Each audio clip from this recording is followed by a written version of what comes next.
As a parent, no 2 days are ever the same. At Care.com, you can find trusted and flexible sitters to help manage your family's ever-changing schedule. Care.com can even help you out with housekeepers, dog walkers, senior caregivers, and more, so you can find care for all you love. And 100% of caregivers who use Care.com have been background checked with CareCheck, a key first step in hiring confidently. To get the help you need to make it all work, sign up now and find a great sitter at Care.com.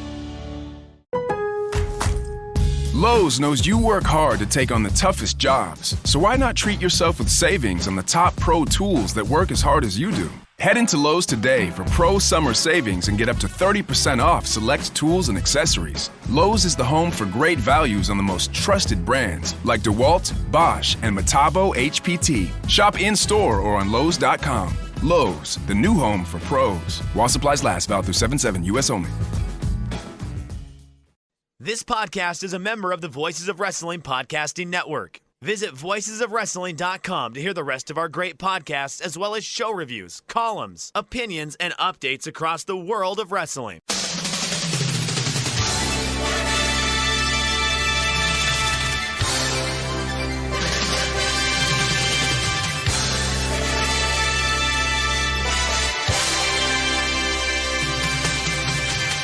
Hello everybody and welcome to the Super J-Cast. I'm Joel, joined by Damon McDonald's. How's everything going, Damon?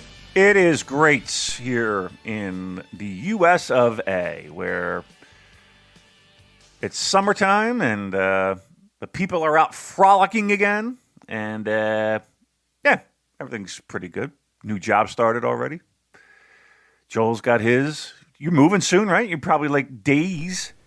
Yes. Tomorrow, Melly's going to start moving stuff over. Wow. So I'm on Esther duty while she and her friend help us move things over. So hopefully this will be the last podcast from this particular hotel. Oh my God. How historic, right? It's pretty historic. Yes, end of an era. And of course, it doesn't escape my attention that the first episode we did was in a hotel as well. So there's just something about me in hotels and the Super J Cast. Yes. Wow. I'm thrilled for you. Thank the heavens. I can't imagine what that was like. Well, I mean, listen, it was a nice place, but still. Oof. It is. It feels like it's an end of an era. Wow. All right. Well, look at you. Things are turning around for Joel and his lovely family. So good for you. Good on you. Yeah, about fucking time. Okay, Damon, can we talk football, please? Have you seen any Euro... I know it's Euro 2021, but we're calling it Euro 2020 because of they couldn't be bothered to change the branding or something. What have you seen so far? What did I see? I saw England win 1-0. I saw... I did see... I was actually watching the game, but I walked away from the TV, and I saw the I guess the middle. I don't even want to say the middle of that horrific accident. That poor guy. I forget his name, but Christian Eriksen. Christian Eriksen. That is correct. Wow, that was a scary moment. Like, I've seen some people get hurt and where you're like, oh my God, there's some serious shit going down. Cardiac arrests on benches. So a hockey player got off the ice, went on the bench and collapsed, and they had to perform CPR on him. I saw a guy get cut with a skate. I've seen that happen many times, actually. And then it's just blood everywhere because the leg goes up in the air and sling. But yeah, that was one that was pretty frightening. And the worst part about it was the poor team standing around, trying to hide the ghouls from filming it. And, they're sitting there, they're they can't see anything because their backs are turned and they're performing CPR on. They saved his life, right? He was out for a while, right? Yeah, that's correct. They said they had to get the defibrillator. I mean, yeah, you say the ghouls, whoever was in charge of that broadcasting, like zooming in on his terrified wife, just sickening stuff. Yeah, what is that? Ugh. So that was a little frightening, and not more than a little frightening, a lot frightening. And what did I see? I saw the opening match. I saw Italy. Who do they play? Italy. Turkey. Turkey. And they're looking quite tasty, Italy. It was delicious. Yes, they won, I believe, 3-0. I saw that. So that's my. Well, here's the thing I don't understand, and again, I just kind of turned it on because it was like sports to watch on TV. Like, is it? So give me the Euro. You guys got too many leagues. I'm not going to lie. You got too many tournaments, too many leagues. It's hard to follow. It's hard to follow for a casual person. Like, you got your Champions League, you got your this, you got your FA Cup, you got your you got a lot going on. You got a lot going on. It's hard. So what is this? These are just European teams, I'm gathering, correct? That's the name. Yeah, so this is like the European equivalent of the World Cup. So all the national teams, well, the top, 24 national teams, duking it out, and they fucked around with the format. It used to be once upon a time only 8 teams, and then it was 16, and now it's 24. So the preliminary group stage is a bit of a mess because time was it's a lot simpler when you have groups of 4 and the top 2 teams go through. You know where you stand then. But with this, you got 6 groups of 4 and the top 2 teams go through, but also the 4 highest placed third place teams go through, which is kind of bullshit in my opinion. Like, if you finish third in your group, you should be out. Yeah. And of course, in the last European tournament in 2016, Portugal, I think in the group stage they drew all 3 of their games, went through in third place, and ended up winning the tournament, which again is That's BS bullshit. to me. Yeah. So I don't like that, but whatever. It is what it is. I mean, they've expanded it, more money, you get more countries in. So I guess it's cool to see teams like Finland and North Macedonia having a go at it, whereas maybe otherwise wouldn't have. And little tiny countries like Scotland. It's famous last words, Damon. We're going to play Scotland next, and they're almost certainly going to beat us. But you think so? I mean, people are asking. Well, Bob writes in and says, "Is this England's year to bring it home, or will they find a way to bottle it?" And I mean, I watched the England-Croatia game, which was a very unusual experience for me. First of all, to see England actually win their opening game in the Euros, which they've never done before, and we've just got this very workmanlike kind of professional team, good game management. We looked comfortable, we're in control. Croatia never really looked like scoring. They were pretty crap, to be fair, but it's unusual to watch England at a tournament and not feel some mixture of either frustration or despair, punctuated by maybe the rare moment of joy. That just I never really felt that Croatia were going to score, which was bizarre. So I guess that speaks praise for what Gareth Southgate's done with this team and got us functioning and looking hard to break down, hard to beat. But I don't necessarily think we're going to go on and win it. Right, but I'd be happy with semi-finals personally. Would that lead to bigger heartbreak? Oh, there's definitely going to be heartbreak. Okay, I mean, that's inevitable. That's part and parcel of being an England fan. The benchmark for heartbreak for me was Euro '96. So I was like 8 or 9 years old at the time, and this was held in England. So England playing all their matches at Wembley Stadium, and we got to the semi-finals against Germany and got eliminated on penalties. So penalty shootout, and the guy who missed the decisive penalty for England, all England fans know, was Gareth Southgate, who is now the manager of the team. So he's got a great chance here. It's the fairy tale story if he can lead England to glory at this Euros and make amends for missing that penalty back in 1996. So that's the narrative. Whether or not events actually play out that way, I will be very surprised if it does, but we're looking good so far. Okay. Now things are starting to piece together here, because I'm sure you've seen that meme where was that him like writing on a little notepad, and then you zoom in on what's a notepad, and it's like that it's coming home. Yeah. Well, then, okay. So, would you consider them a favorite? I would say we're in maybe the top 4. If I gun to my head, I think France are probably the outright favourites. I think Italy are looking very strong. Right. Belgium have got a very strong team as well. So yeah, I would say France, Italy, Belgium, England would be the top ones to watch out for. Okay. I was going to be like, who's the dark horse? Who do you think? Who might squeak in there?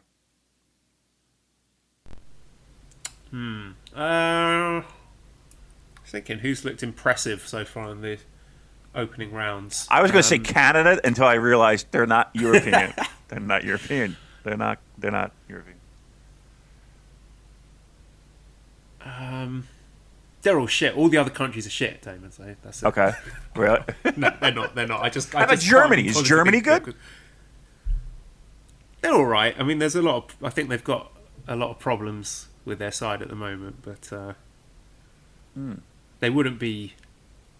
Yeah, they're not in my shortlist for favourites. Same for Spain. You know, these are the typical European powerhouses, but Portugal maybe. Portugal. I mean, they are the holders. They were the champions of the last European Championship, so they might be one to look out for as well. I don't think they've played yet, have they? At the time of recording. So yeah, we'll see what they've got up their sleeves. I'm hoping Mongolia just enters in the tournament. Just comes in. Says, we're playing. What? You're not even European. Well, is it Eurasian? Eurasia? Is that what it's called? I'm making up words, Joel. Well, okay, here's an interesting question from Jeremy. It says, how do you feel about the US having players from other countries sign up for the national side instead of their home country? And also, is it coming home, or is Southgate's squad selection forever going to be maddening? So, again, my pick is going to be England for the semi-finals. How do I feel about the US having players from other countries? If they feel that they identify as Americans and want to represent the USA, then go for it. More power to them. I mean, I think we're living in an age where I had this debate actually with a guy in the bar while I was watching the England-Croatia game, and I think this idea about nationality is not as fixed as it once was, and it's a concept that I think is a lot more fluid these days. Like, you know, for example, my daughter Esther, she might identify more as English or British as she grows up, or more as Thai, or maybe both. So, you know, who are we to say what nation a person should or shouldn't represent? So personally, I don't have any problems with that. Have you got any strong feelings about people representing their adopted countries rather than the countries they were born in, I guess? I think whatever you, I was going to say whatever you're a citizen of, right? That would be where you play. But you can have dual citizenship.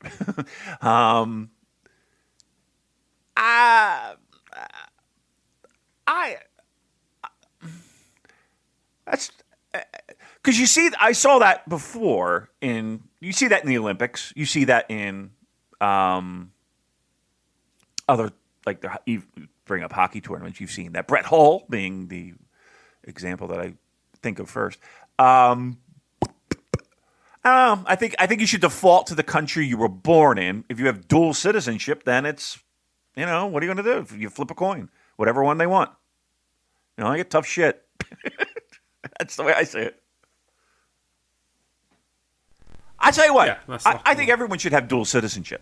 I think everyone should be able to pick one country that they are also a citizen of. And here's the thing. Well, I think there should be no citizenship and there should be open borders for the entire world. Wow. And that, national team sports is a complete farce. There you go. Oh, my goodness. Fucking nuking that debate, Damon. Well, I just wanted a little bit.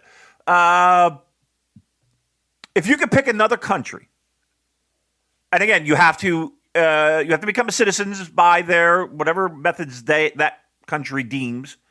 Again, if it's a written test, if it's whatever you got to do, license, I don't know, whatever you got to do. What country would you pick? Dual citizenship. I would probably have to go with the boring option and say Thailand, which is a country that has welcomed me, to some extent, welcomed me with open arms. Yeah, there you go. On various occasions. You're towing the company line. I like that. Yeah, well, it's my favourite country. Yeah, now this year. It is. Wait till something else happens and you got to move. Oh no! Don't get me wrong. I mean, there's a fair share of frustrations and things that piss me off. But I mean, that could be said for living in any country. So, yeah, I think I would be. in my heart, I am part Thai. Oh, I like that. I would be a Canadian as well. I would be just very close. Just stay right here. I'm good. If I wouldn't have no problem being Canadian. Like I'm saying it like there is an issue being Canadian. There is zero, but I think that would be like the closest thing. Like I wouldn't. One of the things I'm very jealous of you is that it doesn't feel like you get culture shocked. Like I feel like you're, or maybe I'm wrong. Like I would. I think I would. I think I would be culture shocked. Yeah, I guess it depends. I mean, obviously, the first time that I moved here to Thailand in 2011, I was moving out there to be with Mali, so that mitigated a lot of the culture shock because I'd already learned a little bit about Thai culture before going out there. Man, her love for you was what. Right. Yeah. Chinese culture, yeah, to some extent, but I think Chinese people, by and large, are very warm and friendly and kind-hearted, very family-oriented, very strong sense of community. So there wasn't really that much to get over, really. I suspect if I moved to another country, that is one. I've always been scared of moving to Japan. It's an idea I'm interested in, and I think I would like to do at some point. But yeah, I think that I would struggle a lot with the culture there. I would just feel incredibly awkward 24/7 because I know I'd be fucking up something to fit in. You know what I mean? Like, yeah. I would be worried that I was breaking some sort of taboo, and everyone's looking at me thinking, "Oh, look at this fucking uncouth yob." Right. Eating his like just little things. Like once I think I'd open a drink or something while I was still in the Family Mart or 7-Eleven or something and got told off for that, or being in Tokyo very late at night where the roads are absolutely empty but still being expected to wait for the green man at the pedestrian crossing before you're allowed to cross the road. Just stuff like that is. And another one, I was went to visit my friend Saki's parents. She invited us to her family home, which was wonderful. Last time we were in Japan, and their sort of unwritten rule about the host having to be the person who tops up people's drinks. So I was there with Mali and our other friend from Thailand, Nam, and our friend went to top up her own drink, and then our friend Saki's mother ran over and was like, "Oh, no, you can't do that. And that was a little thing like, okay, I understand we're in your home and your host country and that you feel some sort of social obligation to not to stick to these social mores, but at the same time appreciate that this girl is from Thailand and she doesn't know about this stuff, and that you are also embarrassing her by rushing over and snatching the drink out of your hand." So it's those kind of things where I think the culture shock is an issue, and the two cultures clash in a way that ends up leaving both people feeling a bit embarrassed. Right. You know? And there's a lot of unwritten rules, right? You know, there's things that you're just, you would never even get. I mean, that's one. I mean, that might be one of them. But even then, like you might even have people clue you in on that. But then there's just like little, like I'm sure I would just be getting the old all the time. The look of disapproval, the shaking of the head. I would get it all. I would get every bit of it. I don't know. I barely whatever. I'm an animal. Who knows? But yeah, that would be tough. Let's move on to my next topic, Damon. I want to talk to you about movies because there have been a couple of interesting New Japan movie crossovers that I've stumbled across in recent days. I don't know if you've seen either. Okay, so the first one I saw was Antonio Inoki versus Spider-Man with a hilarious Japanese TV comedy show that was shared on our Discord by Aviation Lads. I believe they also run the YouTube channel Pro Rest with subtitles, so they had subtitles added to this about a prank that went very badly. Inoki was not impressed at all. That one's very, very funny, worth checking out. And also Jushin Thunder Liger taking on Godzilla. So yeah. I don't know if you've seen either of those and any other crossovers you'd like to see with New Japan and the movie world. Okay. I did see a little bit of the Liger thing. Like I just saw little clips of it, and I was a little confused because I had no idea what the fuck was going on. But now it all makes sense with the movie Godzilla vs. Kong presents Kizuna Road 2021.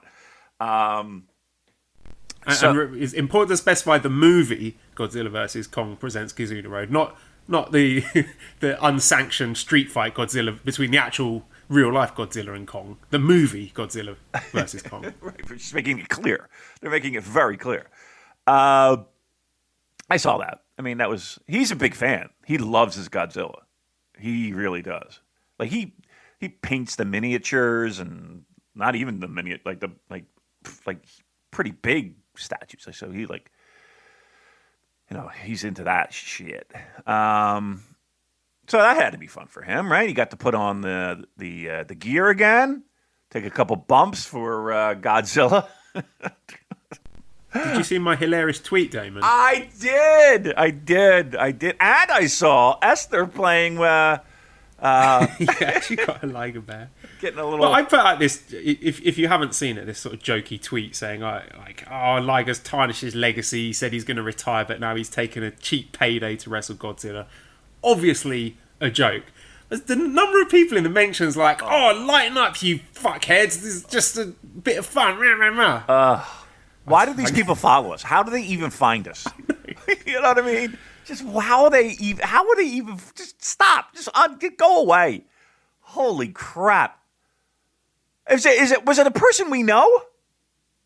Or is it just some random? I think anyone who knows anything, like has even listened to a second of the show, knows that I'm talking out of my arse most of the time and yeah, not being serious at all. Oh my goodness. There's just dopes in this world. Just dopes. Here's the thing. Here's the biggest problem. Honestly, this is the biggest problem. What are you doing? What are you taking Percocets over there? What are you doing? Oh, you can still hear me fucking about. Because Yeah. I've got it. It's muted on Audacity, so the listeners won't be able to hear it, but you can. So I heard it. Oh, yeah. A bit of tension there. Yeah, it's like I hear like pills coming out of a bottle. Like, what do you got? You got a little habit over there? Things that tough? They're breath mints, Damon. Are they? Yes. All right, just making sure. I can turn on my camera, my new webcam, and show you. But again, I don't want to distract you because I've just had my hair cut. I'm looking pretty fresh, if I may say so myself. He was. I tell you what, we tried to. You want to give a little backstory? We tried to record on the new MacBook, and we connect via the Skype. And I see Joel. And we never do turn on the camera. We never. Because it's 5 o'clock in the morning. I'm just sitting here in a T-shirt. With my dong hanging out. That's not true at all. But then I see Joel. I was like, hey, I guess we're... I want to see that webcam on now. I see Joel. And I'm like, whoa, we're doing cameras now, buddy? What are we doing here? And he tried it with the MacBook. What was the question again? How you had? We're talking about movie. Okay, I'll tell you what. Let's. I'm going to ask you another question about movie. Actually, it's not a question. It's more of a pitch. I've got a movie pitch for you. So this is a science fiction thriller horror, starring. There's my idea. Jeff Fahey as a beautician with special educational needs, who is experimented on by a scientist played by Pierce Brosnan, and the scientist is trying to increase his intelligence, increase the intelligence of the beautician. So the experiments do give the beautician superhuman abilities, but they also enhance his aggression, turning him into a man obsessed with grooming the ultimate pubic hair. And do you want to have a guess at the name of this film, Damon? I'm going to say it's Lawnmower Man. Yeah, you got Lawnmower 4.0, man. Nice.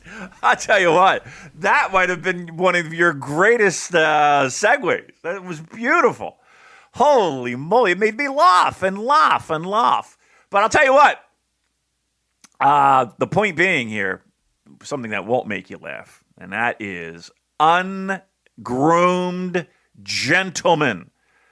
Ungroomed. You know what I'm talking about. Ungroomed.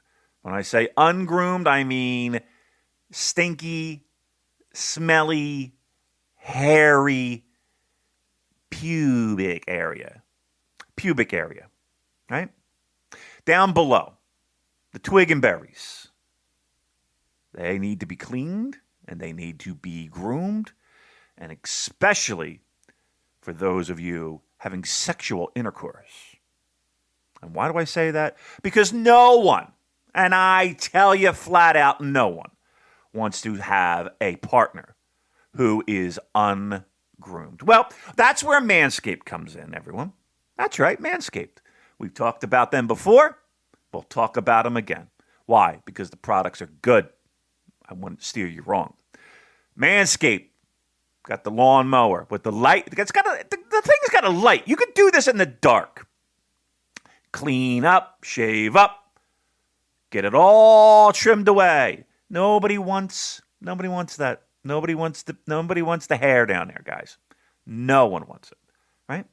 So some people do. Some people are into that stuff. I don't want to be here to kink shame, but it's not a kink shame. I'm saying you can have it.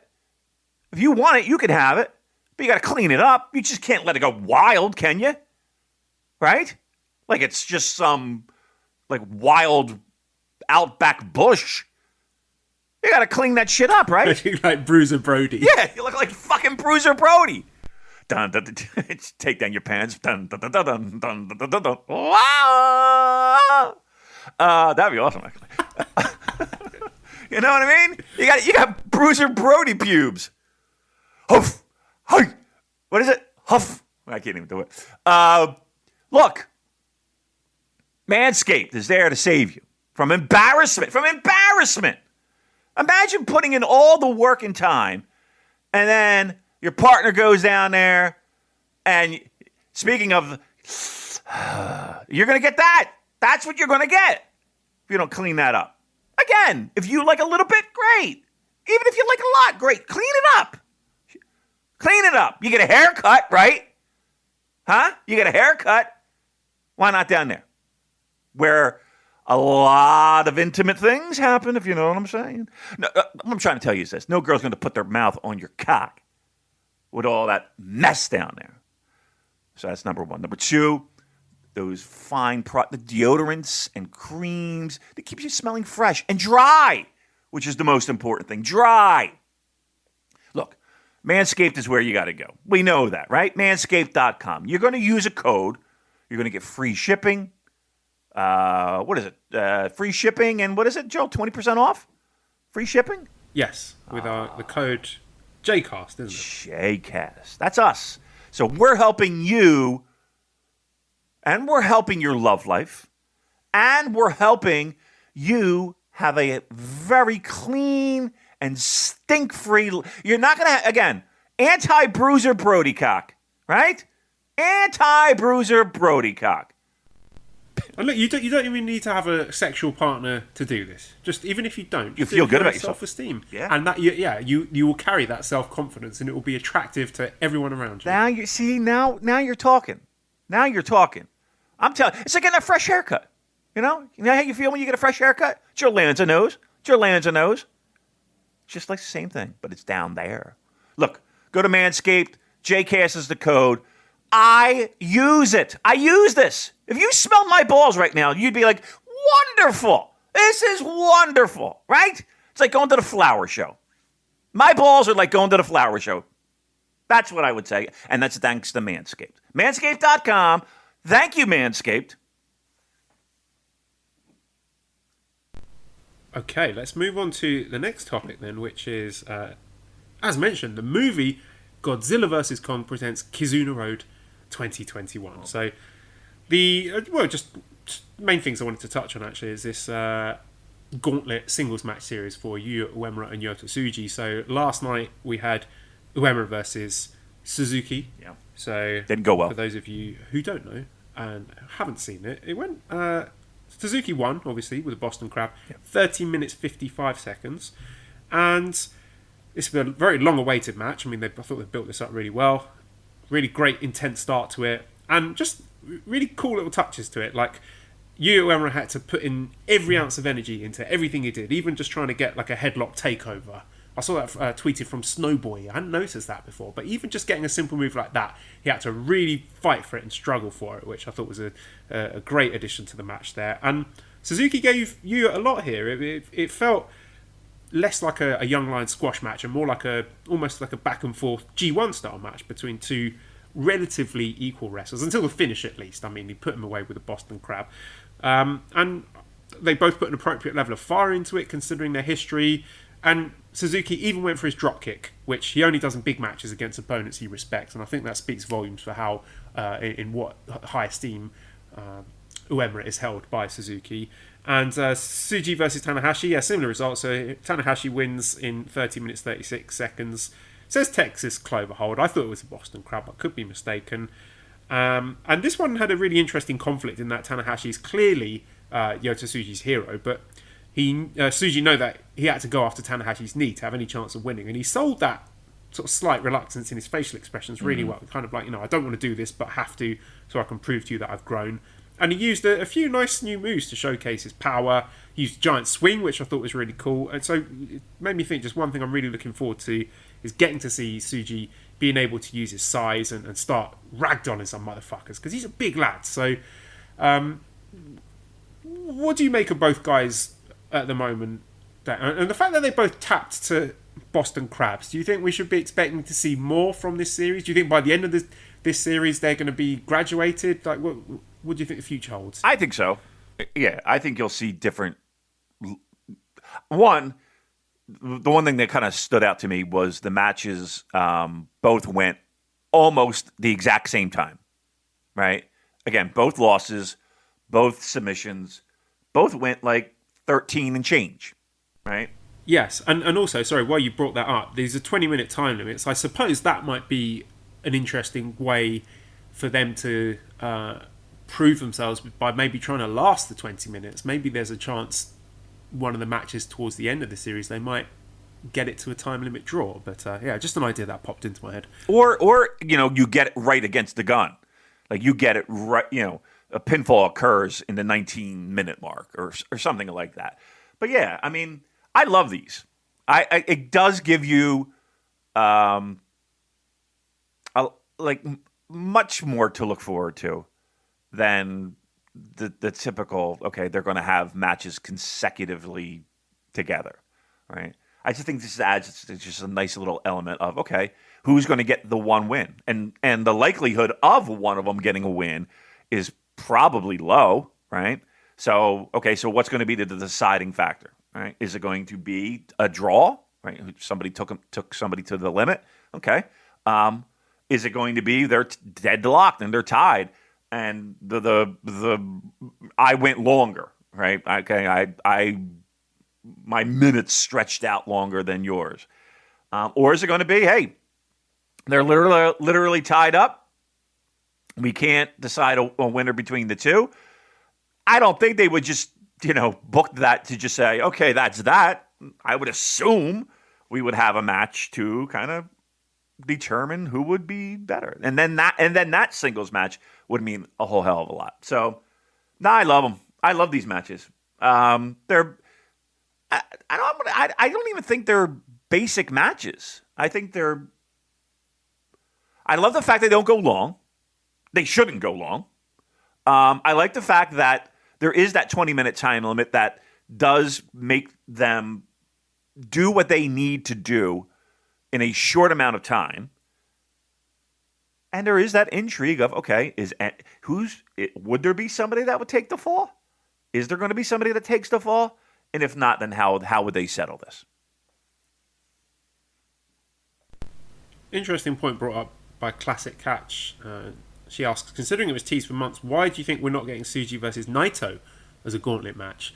So yeah, that was obviously something that Yota Tsuji had been campaigning for on Twitter, trying to get, I think, was it 50,000 likes or something like that.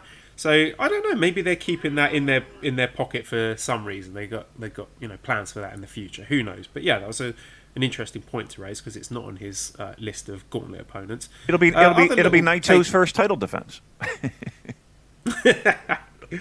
Other little takeaways from the show yesterday. Suzuki says he wants a shot at Shingo's title, so I don't know if that's just if that's laying the groundwork for something in the future, or if he's actually going to be a challenger at some point. Desperado's hinting at giving Bushi a shot at the junior title if he gets past Ishimori. Taichi says Dangerous Tekkers are going to give the next title shot to Kawada and Taue, the Holy Demon Army. Nice. If Naito and Sanada don't convince them that they're worthy challengers.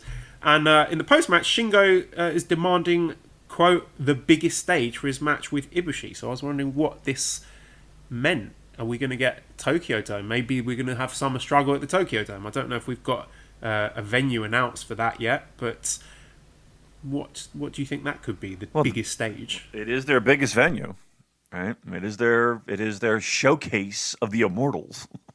I can't imagine. Well, one, they would have to have another dome show. Now, they did it before, right? And obviously it was canceled. So I don't know if they just moved the date or they canceled it completely or what have you. But it's seen, and again, it's been a strange 2 years. So this means literally nothing. Would you be opposed to having two dome shows so close to each other? Well, I don't know if this would be instead of Wrestle Grand Slam. I mean, maybe they're just going to think, okay, we won't do Wrestle Grand Slam, but we'll have Summer Struggle at the Tokyo Dome. But, I mean, there's so many moving parts to this. It's hard to really pin anything down because everything could change with one COVID spike. So, but you think there's no smoke without fire, him saying something like that. I mean, the biggest venue is that. Unless, I mean, really depends. Do they consider the Tokyo Dome an outdoor venue or an indoor venue? I know that's a dumb question, but like, what do they consider that? Is that an indoor venue? Just because it has a... it's got to be indoor. Yeah, I mean... I think it's indoor. Okay. All right. Well, I guess yeah, who knows? No one knows. But he wouldn't say that just to say that, would he? He just doesn't feel like it would. For the ones who know that a little late is always too late, and that the clock doesn't stop just because you're missing a part, Grainger offers supplies and solutions for every industry. And our Keep Stock inventory management solutions help ensure you have the right stuff in the right place at exactly the right time. Visit Grainger.com/keepstock to learn more. Grainger, for the ones who get it done. Lowe's knows you work hard to take on the toughest jobs. So why not treat yourself with savings on the top pro tools that work as hard as you do? Head into Lowe's today for pro summer savings and get up to 30% off select tools and accessories. Lowe's is the home for great values on the most trusted brands like DeWalt, Bosch, and Metabo HPT. Shop in-store or on Lowe's.com. Lowe's, the new home for pros. While supplies last, valid through 7/7, U.S. only. I've got another question about Shingo, an aesthetics question from Jay Cafe, friend of the show, who says, how good does the new belt look now that Shingo has it? So do you think this new belt design suits Shingo more than Will or Ibushi? I'll tell you what, when he had a lot of trouble, the belt looked like shit when he was wearing it. Remember when they tried this? Like, he was determined to wear it around his waist. His very narrow, girlish waist. And it was just like the strap was all X'd in the back and flopping in the back. It looked terrible. No, the belt stinks. I'm sorry. I know people are like, well, you wouldn't like it if whatever it was. It's just because it's replacing the belt that meant so much. And maybe that's the case. I'm telling you, I just don't like the look of it. I don't think it's flattering. I don't think it's. I think it looks childish. I do. I think it looks childish. It doesn't look like a pro wrestling title that I would be I would signify as the best wrestler in the company. It just doesn't. I don't like it. The wings, I just don't like it.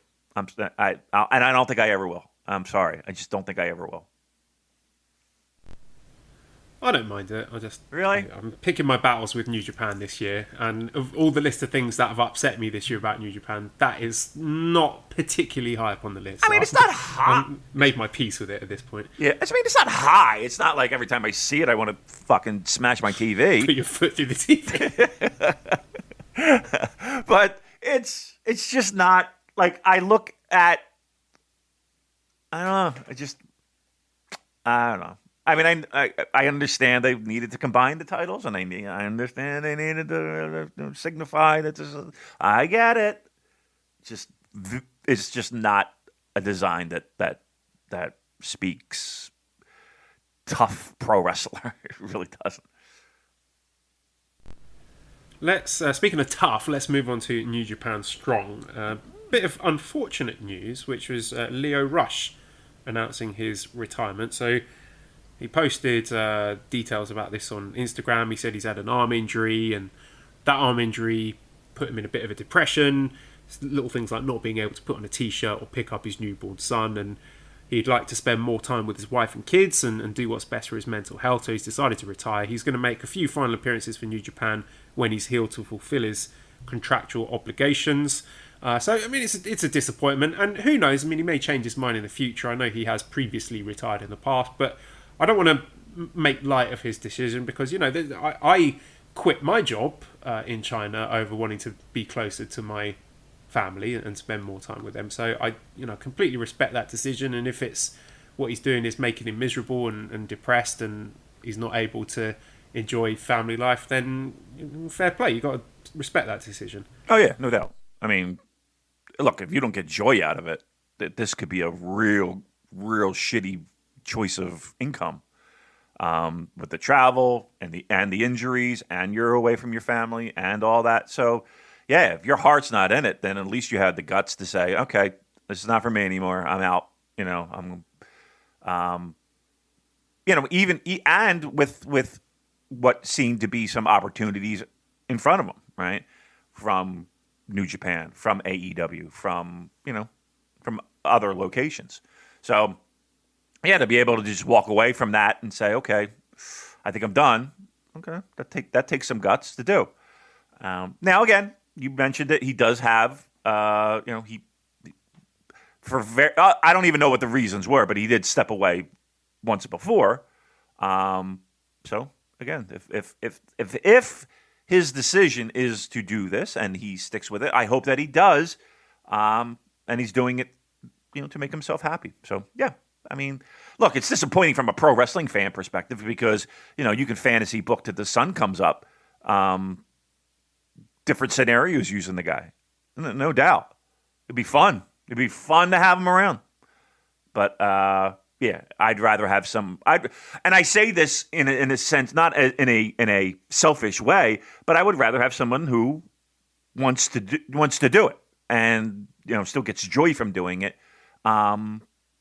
Than someone who's, again, has, as a famous person once said, lost his smile. Lost his smile. Well, appropriately enough, moving on to someone who does seem to take joy in what they're doing right now, and that's Fred Rosser, who has announced that he's signed with New Japan. So Eric says, Rosser just signed. Does that mean a trip to Japan is eventually a lock for him? Who else of the current strong roster is signed? And if you could pick two more signees of the guys popping up on Friday nights, who would it be? And Flynn says, congrats to Fred Rosser for getting the contract. It is great to see an LGBT wrestler get this opportunity in New Japan. He said he'd like to go to Japan when he can. Can you think of a good spot for him there in a tag team or anything else? So, Damon, your thoughts on Fred Rosser signing with New Japan, and if he is to appear on the main roster in Japan, what do you think would be a good spot for him? Well, first of all, if you said 3 years ago that this signing would be something where we would be excited over, I might have giggled. He's going to get votes for most improved. And if he doesn't, it's a crying shame. That would be a travesty. of justice from our listeners. But they'll come through, I'm sure. And, I don't think there's many people that have walked through strong who didn't have a contract that now do. I don't think there's many at all. I think he's one of the few. If I'm trying to think of who else walked out of there with a contract. And that's the goal, right? And when he decided, okay, I'm going to show up to these strong tapings and make a go at this. I mean, that was his goal, and he achieved that goal. So, and not only did he achieve that goal, he earned that goal. He earned it. So, I would say it's surprising because if you asked me 2 years ago, I don't think anybody would be like, "Yep, somebody get him a contract and a pen." Right? But now it's like, okay, yes, do it. Does this mean Japan? I mean, you would think it would. I don't know if anybody's, super thrilled to go over there right now. I honestly think California is the place people want to go now. Because I believe today they are open 100%, Joel. So, I mean, we've said this for a couple weeks now, but I am sure that they are already in plans to have fans in buildings.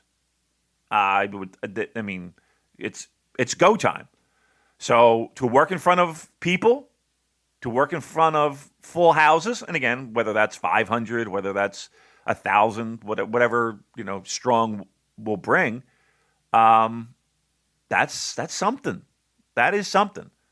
I think he stays here for a while. Will he eventually wind up there? Yeah, if it's a 2-year deal, you would think eventually he would be there. What role would he play? I'd like to see him as a singles. I wouldn't want him in a tag right now. I'd like to see him in a singles. He could very well fit in. I don't know if I'm ready to give him a title. I don't know if I'm ready to give him a never title or I'm ready to give him, would you do U.S. title? I think as a challenger, if not necessarily a winner. Right. But if you were to say to me, do I want to see John Moxley versus Fred Rosser? Fuck yeah. I'd love that. Yeah, I would do that. So that's kind of where I would see him in the short term, at least, right?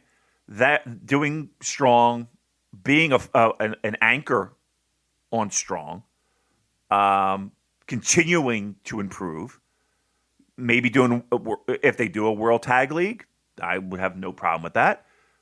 And again, being a challenger for the U.S. title, I think that would be the smartest thing to do. So that's what I would do with him. Yeah, and absolutely sign off on the point about how great it is to have someone show more representation for the LGBTQ community. That's only a good thing in my eyes. Yes. As far as other people who are signed, I don't know. If two people who I would like to see signed would be Tom Lawler and Chris Dickinson. I think they've been my two top boys so far on Strong. Yeah, I mean, I would think. And here's the thing too. I don't even know if they've been offered it yet. They could have been offered it and been like, I can't, because I have these obligations or that obligation or what have you. I don't know. They might have, but I think if there's a short list of people that I would like to see sign. Again, my dream scenario in all this would be Team Filthy making a little noise in New Japan. That would be, outside of Strong. I think that would be a real fun scenario.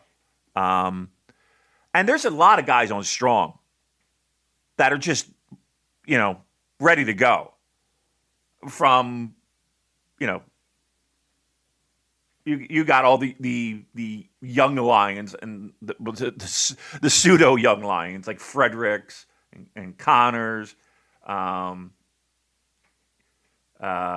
Adrian Quest. Like, you got guys that are just, they're ready, you know? And that could be a fun little feud, right? Between them and somebody, like the New Japan Strong faction, or, you know, or if it's just Team Filthy. I'll tell you what, the one thing they did do right, as much as we bitch and moan about shit, they figured out Strong. And if they can capitalize on Strong, that would be a real smart move. And I'm telling you, people want to come. I think people want to come there. I think people that are in Japan want to work for Strong now. I really do. Because it's, because of us, because we're hyping it up. I'll tell you what, I think you played a very large part in it, at the very least, our listenership getting more on board with Strong. I will beat that drum till the day I die. Like, you were on the Strong bandwagon. You weren't on the bandwagon. You were driving the fucking train, and people were jumping on your bandwagon, and rightfully so. Yeah, and I know Joe from Voices of Wrestling is also a fan. He appreciates it, but yeah, I've got plenty of great things to say about Strong this week. Yeah. This week was a good show. I've never turned off Strong and been like, that was a waste of my fucking time. You know what I mean? Never. And again, if they find ways to utilize these guys in a fun, again, I hate to say invasion angle, but keep some separateness involved, this could be really fun. I wanted to touch on last week's show as well, because I didn't get a chance to do it last week because I hadn't watched it in time, but we had TJP and Kevin Knight having a really good match, and one thing that stood out to me there was Alex Kozlov calling TJP an arsehole on commentary, which I thought was really funny. Maybe is he blurring the lines between kayfabe and real life? Who knows? Who's to say? Barrett Brown and Bateman teaming up, that was interesting. Barrett Brown's got this little feud going on with Adrian Quest, and again, this is really good, just giving us a reason to care about these mid-card matches. Really nice little throwaway line from Kevin Kelly saying that if you don't pick up wins on Strong, they're going to replace you with someone else who will. And that, just a little line that makes the results matter. And there's an element of truth to that as well, where I think these guys have to impress or they won't get called back. And, they know other US promotions are watching as well. So there's plenty of reasons for them to be trying their best on Strong. And this was, really fun little junior match. Would have fit right on, the upper end of a Best of the Super Juniors card. And then afterwards, there's a lovely little touch of Fred Rosser backstage offering backup to Adrian Quest. And just Fred Rosser, he just seems like such a lovely guy. Just, if I have any problems in my life, I'd like to ask Fred Rosser to help. And I feel like he'd put an arm around my shoulder and set me on the right path. And we had a tag main event with, I think it was Satoshi Kojima and Carl Fredericks against JR Kratos and Danny Limelight. And JR Kratos versus Satoshi Kojima, it wasn't a match that I thought I wanted, or I knew that I wanted, but now that it's there, I mean, this is the beauty of getting guys like Kojima flying over from Japan, because you get these unexpected, very fresh little programs that are adding spice to the strong chili, who run with that analogy, which is already very tasty. It's much better than them fucking around in the multi-man undercards at Korakuen. And I think giving that program to JR Kratos must mean that the company sees something in him that's worth investing in. Danny Limelight I thought was fantastic here as well in making Carl Fredericks look like a dominant killer and heat him up for his future title match. And now just looking at this strong roster, it's a really strange but very compelling mix of LA Dojo Young Lions, veterans from the main roster, veterans from the indies, up-and-comers from the indies. Everyone seems to have the right attitude. They're all professionals. They all work hard. They never phone it in. They're very unselfish. I think it's one of the most underrated rosters in wrestling right now. And, I say it every week. The only thing they're missing is a crowd. I hope that's coming soon. If and when they get one, for my taste at least, this is something that is streets ahead of the competition. And, really, I think if AEW or Impact or NWA, WWE, if they had cultivated a similar start, this, what I think is a perfect blend of experience and talent on their roster, a tight show with matches that are perfectly paced, they don't outstay their welcome, simple, well-booked feuds that are satisfying, always put over the right people, building up the stars of tomorrow. People would be falling over themselves, Damon, to say how brilliant it is. I just can't say enough good things about Strong. And, to run with their analogy of ignition, it's a bomb that's just waiting to be ignited. And you get fans in there, it's going to explode, and everyone's going to be talking about it. I'll tell you what. The one thing that it reminds me of, and I know that you had mentioned this before, and I think you tweeted it out, how Strong is what people wanted NWA to be, right? The NWA power to be. And I'm kind of thinking one step further. This reminds me of Ring of Honor in many ways, in how they, not like peak Ring of Honor, but growing Ring of Honor. Like, it reminds me a ton of that, where just like you mentioned, great talent, outstanding talent, veterans being brought in and out, got big names, big independent names being brought in and out. Surprises, Moxley, we'll say, as a surprise, because nobody would expect him to show up there, especially given the AEW situation, right? Like that kind of stuff, where to me, Strong is on the verge of being that Ring of Honor type scenario.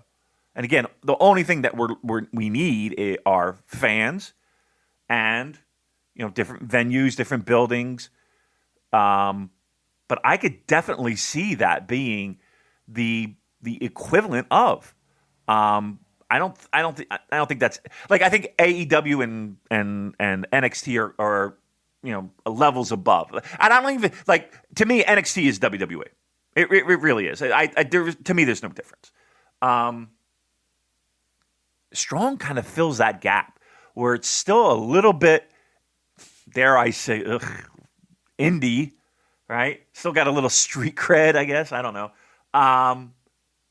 But they're growing and they're gaining momentum and they have the talent. They just need they literally the only thing they need are noisy, rambunctious crowds, and they would be that. I can't believe I'm saying this again. It would be that indie scene. It could definitely be a scene when it comes to pro wrestling. Yeah, I definitely think it's got more in common with Ring of Honor than AEW at the moment. Yeah. And, whoever is booking Strong deserves a medal. I think they're doing a tremendous job. Last week's episode was really good. So the most recent episode where they put focus on tag teams. I feel like we're really close to getting a tag championship on Strong, and I think it would be a success. Yep. I was really impressed seeing Alex Coughlin. He's in tremendous shape, so he had a match against Hikuleo, even though he lost. But Alex Coughlin is getting a singles gauntlet, not dissimilar to Tsuji Uemura. So I think we just need to graduate these guys at this point. Don't worry about doing the traditional excursion. COVID means it's not possible or practical. If they're good enough, they're going to figure it out, and I think Alex Coughlin is good enough. I would love a tag team of, let's say, Clark Connors and Alex Coughlin just coming to Japan and just tearing through the division and fucking everyone up. These boys, they're not the future, they're the present. They are good enough now. So I say strike while the iron is hot with these guys. We also had Rocky Romero and Leo Rush. They were a fun tag team. Obviously, what we've heard about Leo Rush, probably not much of a future in that, but I thought Clark Connors and DKC were good together. They had quite impressive synergy, which made sense given their dojo background together. Right. And, if you're sick of the stale New Japan tag divisions domestically right now, then this is a breath of fresh air. You could send over 2 or 3 tag teams from Strong to Japan and immediately inject new life into the divisions for me. And Clark Connors, he continues to impress me. That the Wild Rhino is perfect gimmick for him with all his spears and his reverse spears. The one to Leo Rush's back, Leo sold that incredibly. The pounces, stuff like that. And the tease for him feuding with Rocky Romero, very, very tasty. I'm well up for that. And Rocky healing up a bit backstage, saying that he's beaten Clark every time they faced each other. Bring it on, you can't beat me, blah, blah, blah. And also very excited to see the highly rated Fred Yehai making his debut here. Didn't get to see too much of him, but I really like what I saw, so I hope we get to see more of him. I like his Koji clutch finisher, that was really cool. And I think it would be great to see him and Wheeler Yuta tagging together long term. And let's see them mixing it up with the established tag teams like the Regal Twins. Let's get Jorel Nelson and Royce Isaacs, the West Coast Wrecking Crew. Let's get them back and let's get a little tag division going. Yeah, I like you're mentioning names, and it's like, they only have 3 or 4 matches per show, right? They don't have everybody on every show. Like there's guys that you will see and then you won't see for like 2 weeks. And I kind of like that. And the fact that they showcase a lot of different guys on different shows. Like that's a deep roster. And again, you're bringing in guys like Mysterio. So you're bringing in, again, I use Moxley and even the Kenta angle and Kojima and, it's fresh. Kenta, Yuji Nagata. Yeah, it's fresh. It's again, the fact that they're not even scraping the surface with all the talent that just they have that are ready to take that, whatever that next step is. Like keep in mind, these are not young lions anymore, even in the way that they present them. They're not. I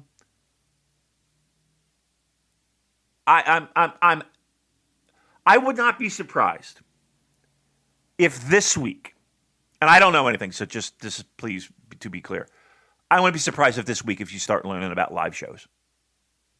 I would be surprised. What are we at? June 15th. I would say by July 1st. Let's do this.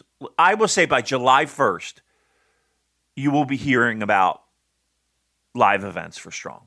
And I really think that's really one of the only things they need to put them over the top. That would make me extremely happy. And there's some exciting stuff in the pipeline for Strong as well. So previewing the upcoming Ignition matches. So Alex Coughlin, he's got his challenge match series. He put out an open challenge, which was answered by Impact's Josh Alexander, which I'm tremendously excited about. Anyone who hasn't seen Josh Alexander, you should go and check out the match he had with El Phantasmo. That's on New Japan World. And he recently had an Iron Man match against TJP. And he's an extremely talented wrestler. I would love to see more of Josh Alexander in New Japan. So if they can work out a deal with him, I don't know if he'd be positioned as a heavyweight or a junior, but put him in Best of the Super Juniors and he would make huge waves there. He's very, very exciting wrestler. So I'm really looking forward to seeing Coughlin against Josh Alexander.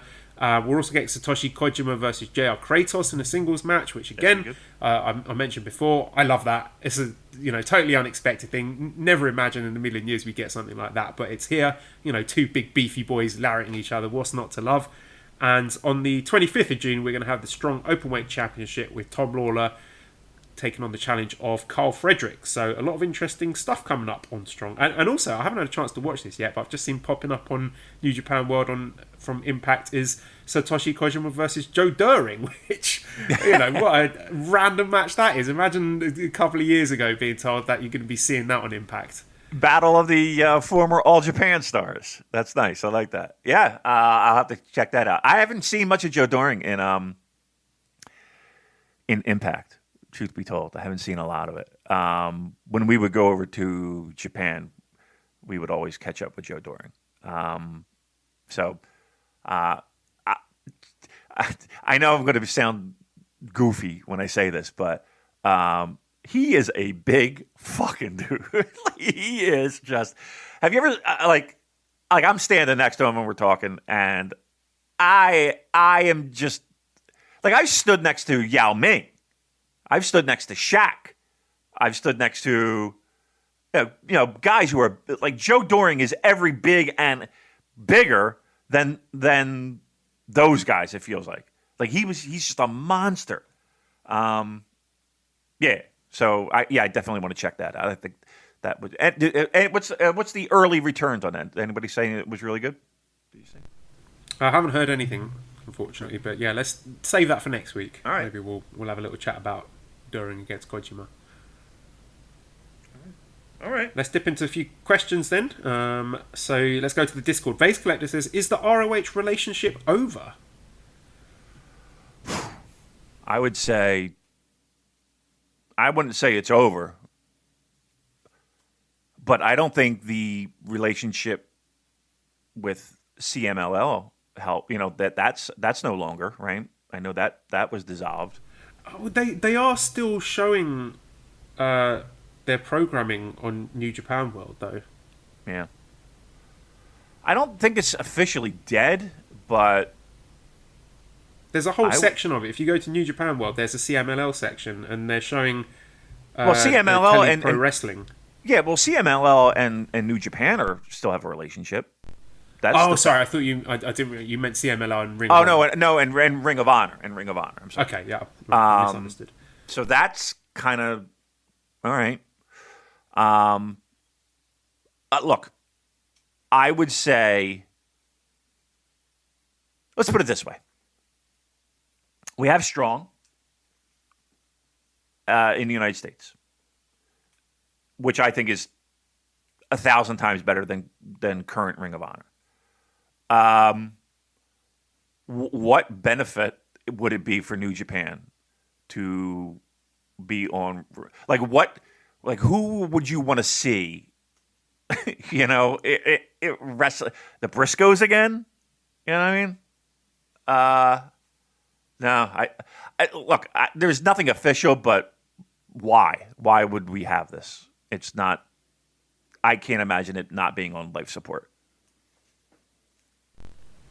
I hear they are doing some good stuff for ROH. I don't want to throw the baby out with the bathwater. I'm having a look at their roster. I think they've got some talented guys there. Adam Brooks, I hear good things about. Of course, well, I say Brody King, but he is working with New Japan at the moment. I think me going through the you want to go Matt Taven? You want to do a Matt Taven? Flamita. Flip Gordon's all right, I suppose. Jonathan Gresham. Gresham, I would like. Yeah, he's decent. And he's really good. Kenny King. Are we taking Kenny King? How are we? Mark Haskins. PJ right. Black, Ray Horace. Again, no, these are people that have already worked Strong. Yeah. So, I mean, the fact that these guys are working Strong makes me think maybe there is still a working relationship. Bateman's there quite a lot. Brody King's been there a lot. I'm not saying there's not. I'm just saying, when everything gets back to normalcy, I mean, we're not going to see joint Ring of Honor New Japan shows. No, I think they learned their lesson from that last time. Well, right. That's what I'm saying. Enough. I don't think, and even smaller tours, we're just not going to see that. I don't think there's any need to see that. We have Strong. Not going back for Honor Rising then. Yeah, I think we're done. Yeah. Andrew says, does having as many first-time champions in the past 12 months as there were in the 7 years before that signify a change in booking philosophy? Oh, God, yeah. We talked about that last week.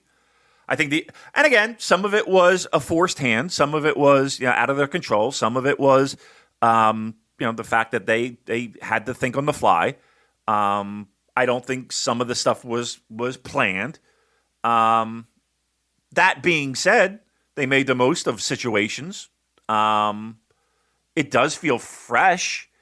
Again, they could have very easily gone back and said, okay, just like I said, they need something stable.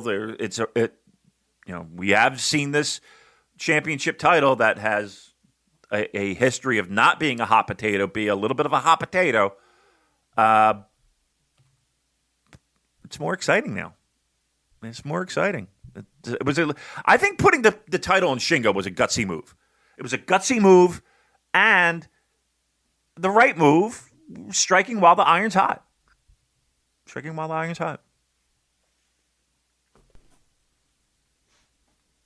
tell you what else is exciting, that Mally and Esther have just come home. So we'll see. Esther is sitting in my lap now, so we'll see if we can get through the rest of the questions without any shenanigans. And that's that. Dan's got a question for hockey/gaming, Damon. He was listening to one of last year's watch-along pods, and you mentioned you've been playing Total Extreme Wrestling GM Sim. Have you ever played the Eastside Hockey Management games? He's been playing the latest release recently. Was wondering how would you fix the soft as hell Philadelphia Flyers? I have played. I wanted to get the new one. It's kind of like Football Manager, Joel, but hockey. You know what? I always wanted to get the new one, and I never pulled the trigger, but I do dig those. But here's the problem with that. I get hot and cold. Like, I'll get really into it for like 2 months, and then I won't pick it up again for another 2 months, and then I'll get real hot again on it. That's just what I do. No, I'm a fan of them. I like them a lot. There's a baseball one too that I'm like, oh. I was like, oh. No, I'm a fan of them. I like them a lot. Classic Catch asks, knowing what we know now, should Shingo Takagi have been the one to turn on Naito last year instead of Evil? I mean, I don't know, because if he'd done that, does that mean Shingo would have to take the Bullet Club spot and Dick Togo and all that shenanigans? Right. Could you have had... I think I prefer Shingo growing as, you know, babyface singles wrestler and earning his spot on his own merit rather than having to be thrust into the main event scene via the conduit of the heel turn on Naito. Right. If I'm going to sacrifice anybody from LIJ, it's going to be Evil, right? And again, if the scenario is exactly what we saw with all the...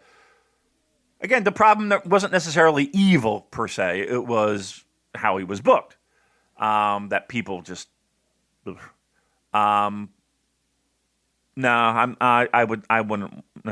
I wouldn't want that. Yeah, I'm with you, Joel.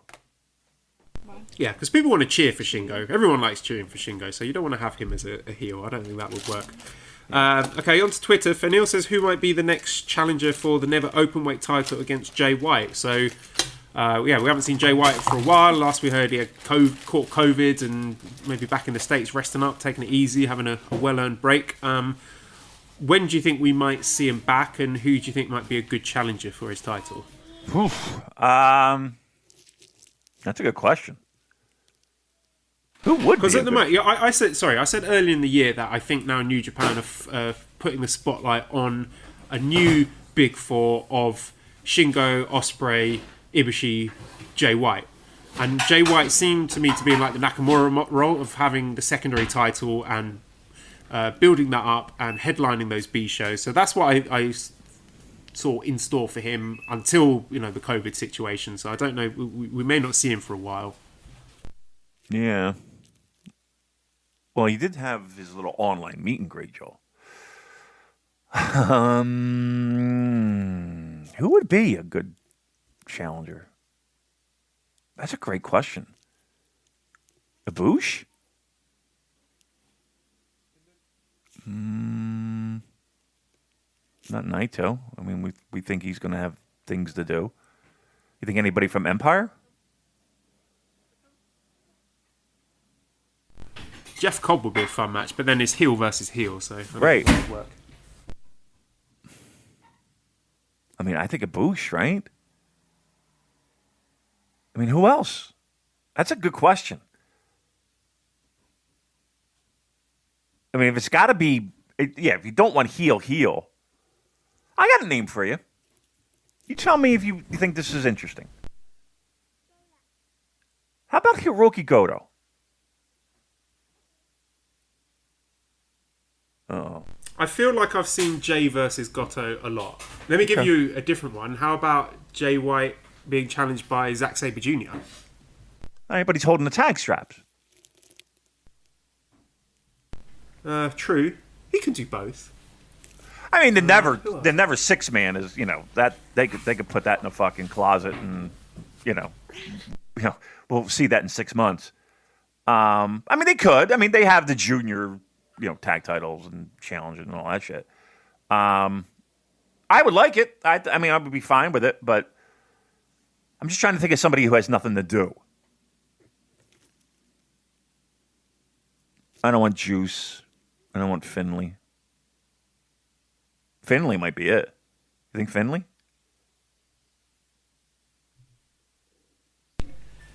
Yeah, I suppose Finley beat him in the New Japan Cup, so there's an interesting backstory to that.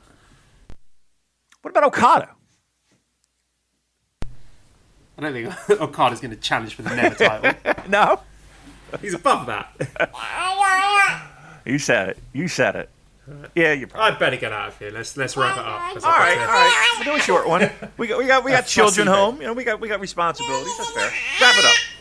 Esther, take it away. Esther, can you close out the show for us? redcircle.com She's speaking. redcircle.com/super-j-costs if you want to throw some money our way. Discord link is in the show notes. At Cobra Kawaii and prowrestlingtees.com/super-j-cast to get one of our t-shirts. Thank you to editor Dan. You can find him on Twitter at lousyhero219. Subscribe to the Voices of Wrestling Podcast Network for other great shows. Give us a 5-snake review on iTunes. Follow us on Twitter at @SuperJcast. Thank you everyone for listening, and goodbye.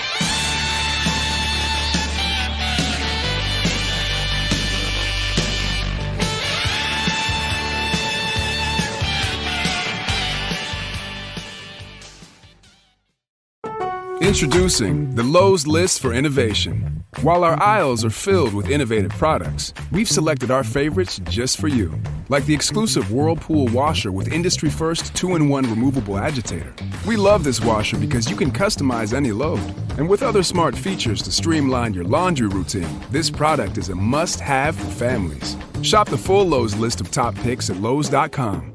Lowe's, home to any budget, home to any possibility. U.S. only.